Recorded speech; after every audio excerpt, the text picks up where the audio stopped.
Joining us is Chief Washington correspondent John Dickerson with more of his remarkable Face the Nation interview with the president. John?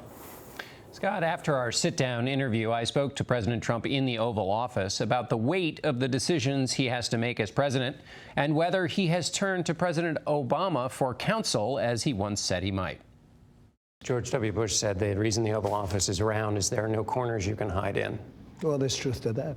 There is truth to that. There are certainly no corners. And you look, there's a certain openness, but there's nobody out there. You know, there is an openness, but I've never seen anybody out there, actually, as you could imagine. But what he meant was it all comes back to you. Sure.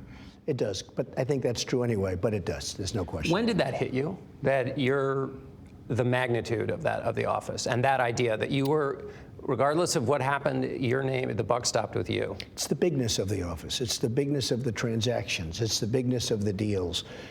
You look at the order of planes. It's bigger than any order of planes. You look at aircraft carriers that cost $10 billion and $12 billion to build, and submarines that cost $5 billion to build. It's the magnitude. But most importantly, you know, the decisions, like when I made the decision to go with Syria, the 59 Tomahawk missiles. Unbelievable technology. We have unbelievable talent. But those are tough decisions. Those aren't like decisions that I'm going to buy a building. Tough why? Because it's human lives. Killing people. You're killing people. And you can kill the wrong people, too. You know, those things go off and they end up in a town or they end up in a city, and you have another tragedy on your hands. So these decisions are unbelievable, you know, in terms of the importance, because it's human. It's killing. I hate it, but things have to be done.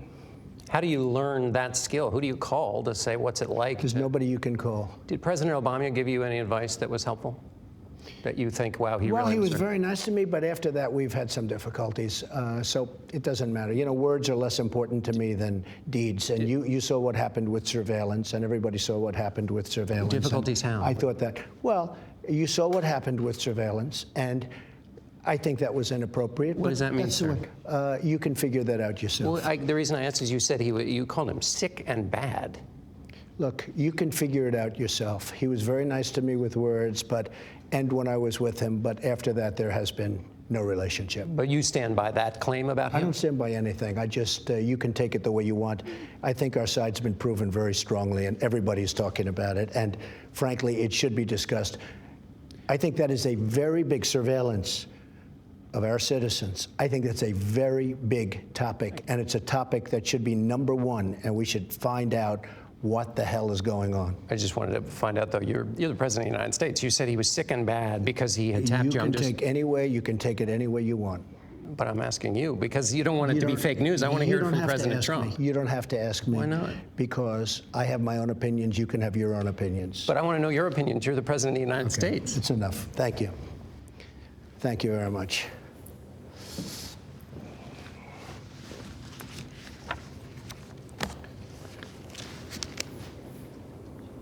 Well, he did bring it up after all. John, what did you learn about the president in that meeting? Well, we learned that he still thinks that President Obama is to blame for surveillance of his campaign, even though the FBI director and others have said there was no support for President Trump's previous claim that the Obama administration had wiretapped Trump Tower. We also learned to identify when the president has had enough. But after the end of that Oval Office visit, we traveled to Harrisburg, Pennsylvania with the president on his plane. He hosted us in his office there, and then we spoke to him later as we continued throughout the rest of the day. One of the things that jumped out at me in the interview was President Trump telling you that he would not touch Medicare, and that was one of his campaign promises. That's right. He said during the campaign, he said he was not going to touch Medicare, but he has modified or reversed several campaign promises as president, from his position on China to opposition to the Export-Import Bank, for example. In this case, members of his own administration, his OMB director and his Health and Human Services secretary, have in the past, when they were members of the House, supported modifications to Medicare. And of course, Speaker Paul Ryan does and is trying to convince the president to change his mind. So the president now says, as a president, he is sticking with his campaign pledge. He will not agree to touch Medicare for current recipients or future retirees, he said, except to address waste, fraud, and abuse. John Dickerson, anchor of Face the Nation, with the interview that everybody's talking about today. John, thank you. Thanks, Scott.